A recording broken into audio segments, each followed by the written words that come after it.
Why Rory Gilmore is every gifted child who grew up afraid to fail.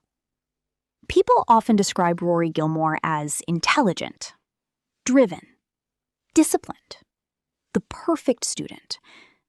But that's not why people see themselves in her. People see themselves in Rory because she carries a fear that many high-achieving children know intimately. What happens if I'm not exceptional anymore? When your identity is built around being the smart one, the responsible one, or the gifted one, that question isn't stressful. It's terrifying. Because if achievement becomes who you are, failure stops feeling like an event. It starts feeling like a verdict. Rory grows up receiving a very specific kind of attention. Teachers praise her intelligence. Adults admire her potential. Her future becomes a community project. Everyone expects great things from her. At first, this sounds wonderful, and in many ways it is. Children need encouragement. They need adults who believe in them. The problem isn't the praise. The problem is what Rory slowly learns from it.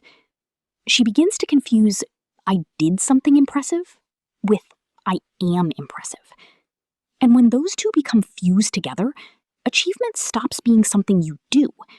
It becomes something you have to keep proving, over and over again.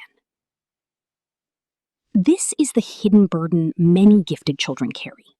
They discover early that competence creates safety. Being prepared prevents criticism. Being successful earns approval. Achievement becomes more than achievement. It becomes reassurance. An A+ isn't just a grade, it's evidence. Proof that you're still valuable. Proof that you're still enough.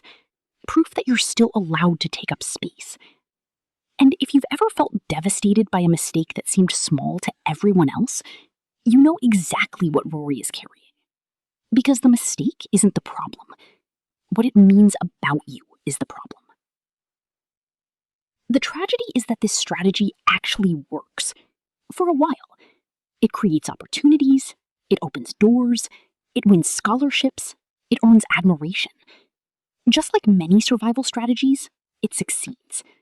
That's why it's so difficult to let go of. But every survival strategy comes with a cost, and eventually the bill arrives. When your worth becomes tied to performance, rest becomes uncomfortable. Not because you're ambitious, because your nervous system still believes safety must be earned. You start feeling guilty for slowing down. You feel anxious when you're not being productive. You struggle to enjoy success because you're already worried about maintaining it.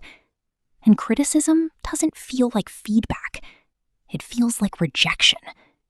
Because somewhere deep down, you've stopped evaluating your work and started evaluating yourself. This is where many people misunderstand healing. Healing doesn't mean becoming less ambitious. It doesn't mean lowering your standards. It doesn't mean giving up on your goals. The goal isn't to stop achieving. The goal is to stop using achievement as proof that you deserve to exist. Those are two very different things.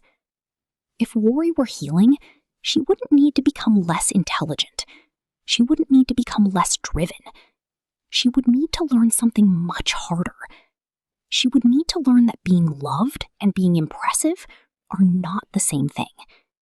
That making a mistake doesn't change her value.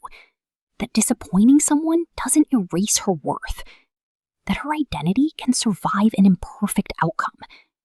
Because confidence isn't believing you'll never fail. Confidence is knowing you'll still be okay when you do. Maybe that's why Rory resonates with so many people. Not because she's gifted, but because she reflects a fear that countless high achievers carry quietly. The fear that if they stop performing, stop succeeding, stop proving themselves, there might be nothing left underneath. And healing begins when they discover there was always something there. The person beneath the performance. The person who was worthy long before the report card, the promotion, the achievement, or the applause. The person who never needed to earn the right to exist in the first place.